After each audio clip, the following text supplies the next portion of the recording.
Assalamualaikum sahabat-sahabat yang dirahmati Allah. Hari ini saya akan menceritakan tentang seorang anak laki-laki yang dianggap gagal dan dicampakkan oleh keluarga, justru menemukan jati dirinya di tempat yang tak terduga. Gimana kelanjutannya? Like dan subscribe ke channel ini sangat membantu serta menghibur dan menjadi amal jariah bagi kita semua. Namaku Reza, anak sulung dari 3 bersaudara. Lahir dan besar di keluarga yang tak pernah puas. Semua tentang uang, pencapaian, dan bagaimana caranya bikin orang tua bisa sombong ke tetangga.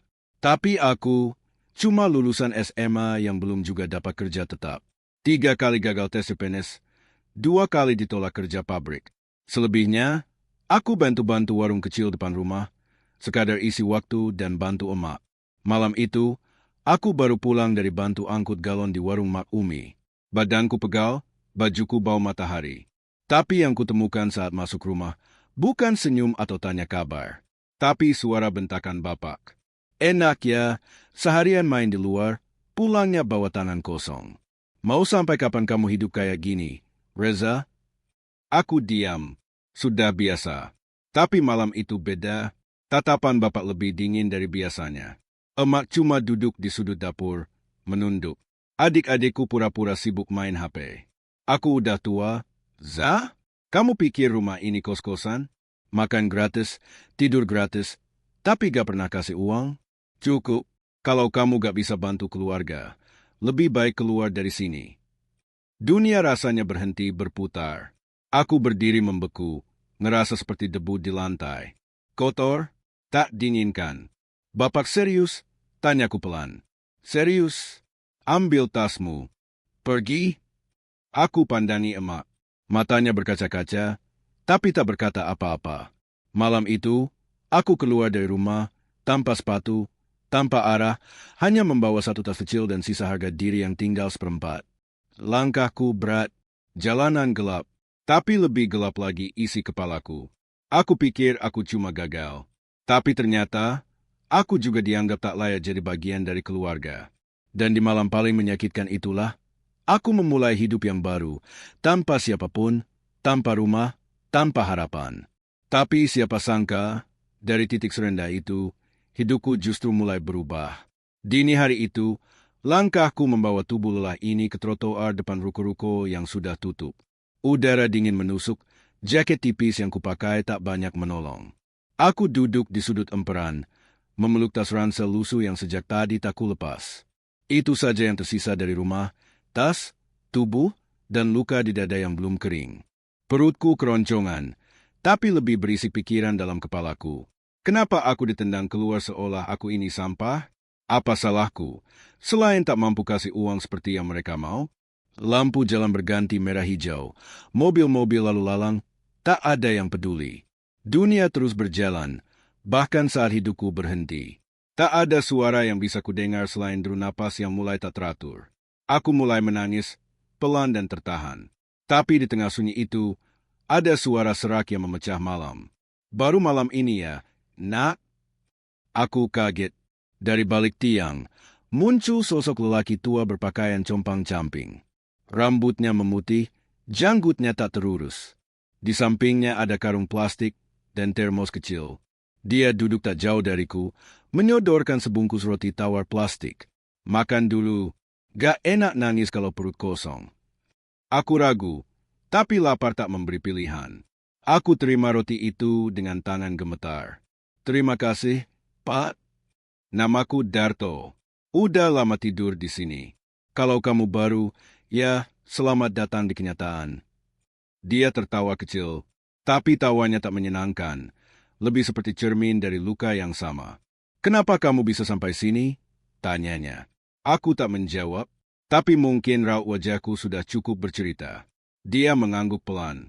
Keluarga, ya, biasanya sih begitu.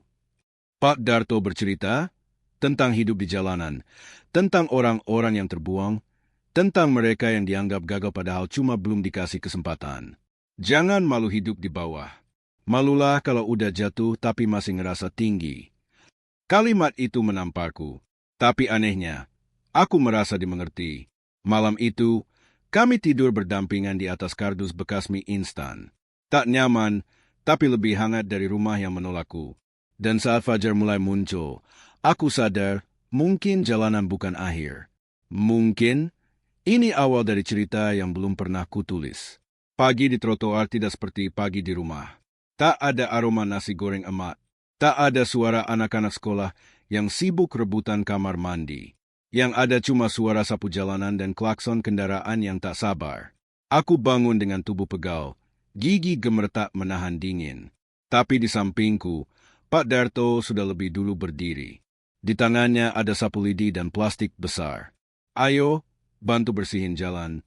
Kalau gak bisa cari kerja, ya bikin kerja sendiri. Aku mengikuti langkahnya. Kami menyusuri pinggir jalan, memunguti botol bekas, kardus, dan sampah-sampah plastik. Tangan ini kotor, bau, lengket.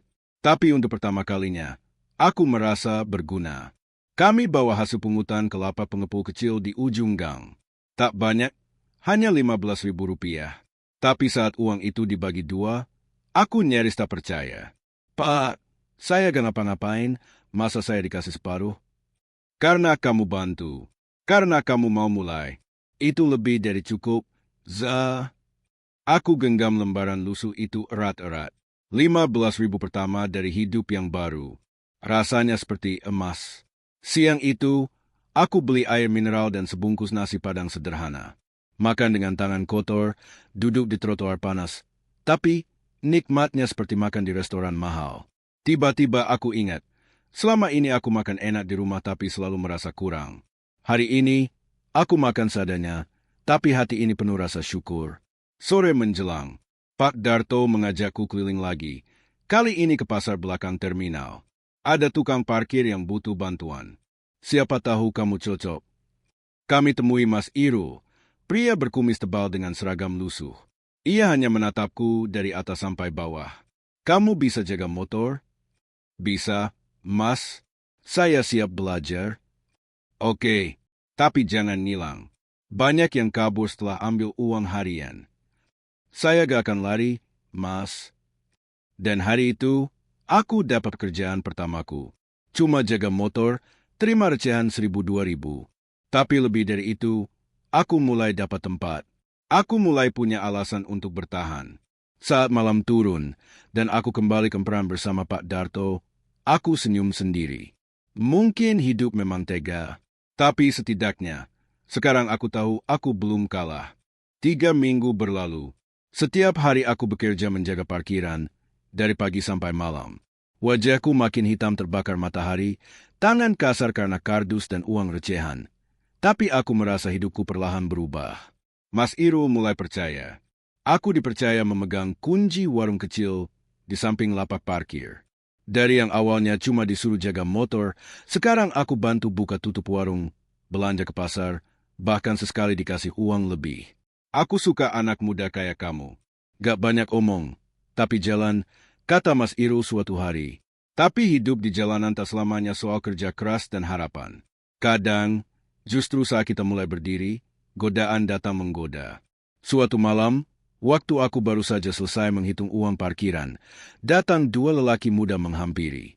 Badannya kekar, pakaian lusuh, dan tatapan mereka tajam. Mereka tak banyak basa-basi. Ini wilayah siapa yang izinin kamu jaga sini? Saya cuma bantu Mas Irul, Bang. Saya gak ganggu siapa-siapa. Kalau mau lanjut kerja di sini, setor 10.000 per malam. Kalau gak, siap-siap aja dapat masalah. Mereka pergi begitu saja, meninggalkan tekanan di dada yang rasanya lebih berat dari ransel tua yang dulu kubawa. Aku bimbang. Uang 10.000 mungkin kecil bagi mereka yang punya gaji tetap. Tapi bagiku, itu bisa untuk makan 2 hari. Malam itu aku cerita ke Pak Darto. Wajahnya langsung berubah gelap. Itu preman pasar. Banyak yang takut. Tapi kalau kamu nyerah sekarang, mereka akan terus injak kamu. Jangan kasih mereka rasa menang. Aku tidur gelisah. Pagi harinya, aku nekat bicara ke Mas Irul. Ku ceritakan semuanya. Dia diam sebentar, lalu menepuk pundakku. Kamu berani cerita. Itu cukup buat aku percaya sama kamu. Urusan mereka, biar aku yang hadapi. Sore itu, Mas Irul dan beberapa tukang parkir lain menemui preman-preman itu. Ada keributan kecil, tapi mereka kalah jumlah. Dan sejak hari itu, mereka tak pernah muncul lagi. Aku belajar satu hal hari itu. Di jalanan, keberanian bukan soal berani berkelahi, tapi soal berani berkata jujur dan gak tunduk meski dipaksa tunduk. Dan setelah badai itu reda, aku merasa langkahku semakin mantap. Pagi itu, aku sedang menyapu halaman parkir seperti biasa. Debu masih mengepul, matahari belum tinggi. Tiba-tiba suara dari radio warung sebelah membuatku berhenti. Selamat pagi, para pendengar setia. Hari ini, kita ingin berbagi kisah tentang seorang pemuda bernama Reza. Ia bukan artis, bukan pejabat, tapi ia mengajarkan kita tentang makna ketekunan. Aku tertegun. Suara penyiar itu menyebut namaku. Jelas, tegas, aku mendekat ke warung, berdiri terpaku di samping rak etalase. Radio itu terus memutar cerita. Pemuda ini diusir dari rumah karena tak mampu memberi uang. Tapi ia memilih bertahan, bekerja keras, dan kini dikenal di lingkungan pasar sebagai anak jujur yang bisa diandalkan. Ini kisah nyata yang dikirimkan oleh seseorang yang melihat langsung perjuangannya. Aku mencengkeram gagang sapu. Jantungku berdetak lebih cepat dari biasanya. Orang-orang mulai melirik ke arahku. Mas Iro tersenyum sambil menepuk pundakku. Itu aku yang kirim. Za, kamu layak didengar. Kamu harus tahu, dunia butuh cerita tentang kamu. Aku tidak tahu harus bicara apa. Tapi rasanya ada sesuatu dalam diriku yang tumbuh hari itu. Bukan sombong, tapi rasa percaya. Rasa bahwa aku bukan lagi bayangan gagal yang dibuang dari rumah. Sore harinya, makin banyak orang yang datang ke parkiran. Beberapa hanya untuk melihat. Ada ibu-ibu yang memberiku sekotak roti. Bilang dia dengar kisahku di radio. Aku doakan kamu sukses. Nak, kamu kuat sekali. Tak ada pelukan, tak ada panggung, tak ada kamera. Tapi aku merasa seperti baru dilahirkan kembali. Dan malamnya, di bawah langit yang sama saat aku pernah tidur kedinginan di emperan, aku berkata pelan pada diriku sendiri. Reza, kamu belum selesai. Tapi kamu juga bukan lagi orang yang sama seperti dulu. Di jalanan ini, aku menemukan sesuatu yang tak bisa kubeli, harga diri. Dan meski belum tahu akan jadi siapa, aku tahu, aku sedang berjalan ke arah yang benar. Hari itu terasa seperti hari biasa. Aku membersihkan area parkir, mencatat motor yang masuk, dan menyapa pelanggan yang mulai hafal wajahku. Tapi semua berubah ketika aku melihat sosok wanita parubaya berdiri kaku di seberang jalan, menatapku lama tanpa suara. Jantungku langsung berdegup tak karuan. Itu ibu, dengan kerudung coklat tua yang biasa ia pakai saat ke pengajian. Wajahnya yang dulu penuh amarah, kini tampak berbeda. Pucat, lelah, tapi yang paling tak kulupakan, matanya basah. Aku tak bergerak, hanya diam, seolah takut jika aku bergerak. Semua ini akan lenyap seperti mimpi. Dia melangkah pelan, lalu berdiri tepat di depan warung tempatku biasa duduk saat istirahat. Nafasnya memburu. Za! Suaranya pecah.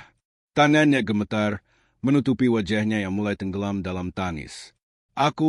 Ibu minta maaf, nak. Orang-orang mulai memperhatikan. Mas Iro yang ada di dekatku memberi isyarat untuk maju. Tapi kakiku terasa berat. Bertahun-tahun aku menanti momen ini. Momen di mana ibu datang mencariku, bukan untuk marah, tapi untuk menangis dan meminta maaf.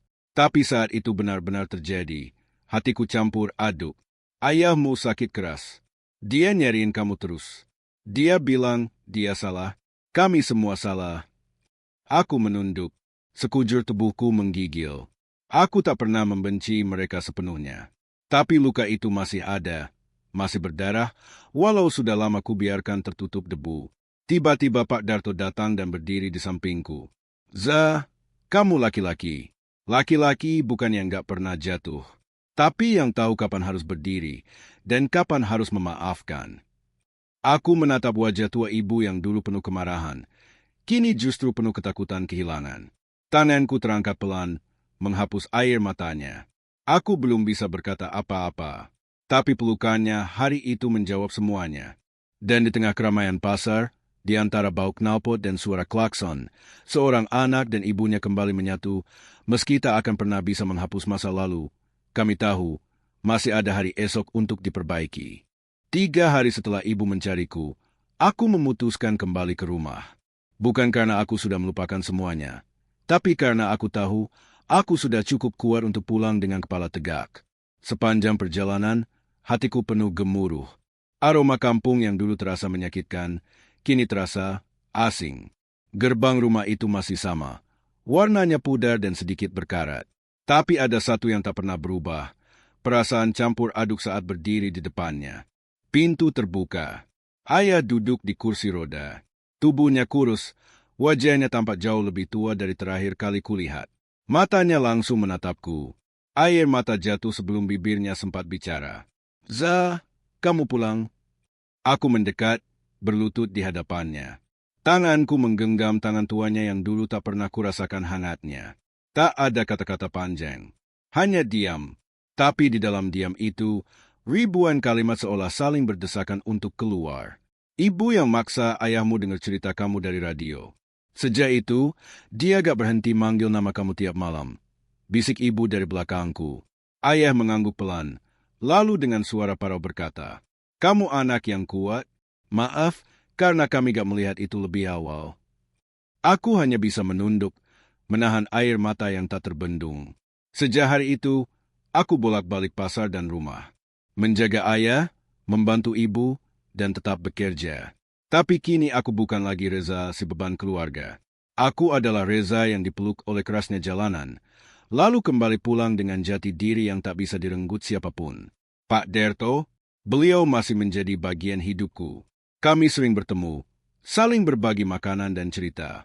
Aku bilang padanya, Bapak adalah bagian dari hidupku yang tak bisa aku lupakan.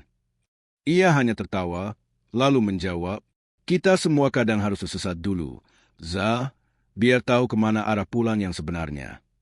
Kini, hidupku tak sempurna. Tapi aku tidak lagi takut. Karena aku tahu, luka bukan akhir. Luka hanya jalan. Dan jalan itu telah membawaku menemukan arti hidup yang tak pernah kuharapkan, tapi ternyata sangat aku butuhkan. Tamat, hikmah yang dapat diambil dari kisah di atas adalah kekuatan dari keteguhan hati. Meskipun dihadapkan pada kondisi yang sangat sulit, Reza tidak menyerah. Meskipun keluarga dan lingkungan menganggapnya gagal, ia tetap berusaha dan berjuang, membuktikan bahwa kekunan dan kesabaran membawa seseorang pada perubahan. Pentingnya memaafkan dan melupakan dendam. Kisah ini mengajarkan bahwa ketika hidup menghadirkan rasa sakit dan pengkhianatan, memaafkan bukanlah tentang merelakan orang yang menyakiti kita, melainkan tentang membebaskan diri dari beban emosi negatif.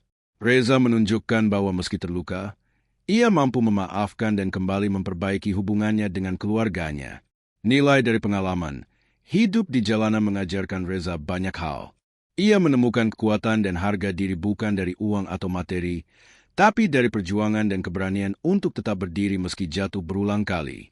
Pengalaman hidup yang penuh tantangan itu membuatnya semakin kuat. Makna sejati dari rumah dan keluarga. Meskipun jauh dari rumah, Reza menemukan keluarga dalam bentuk orang-orang yang tidak menghakimi, seperti Pak Darto yang memberinya kehangatan dan kebijaksanaan.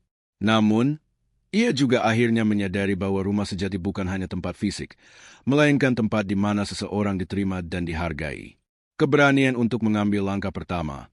Tidak ada yang mudah dalam hidup, tetapi keberanian untuk melangkah pertama kali, meskipun tanpa kepastian, akan membawa perubahan besar.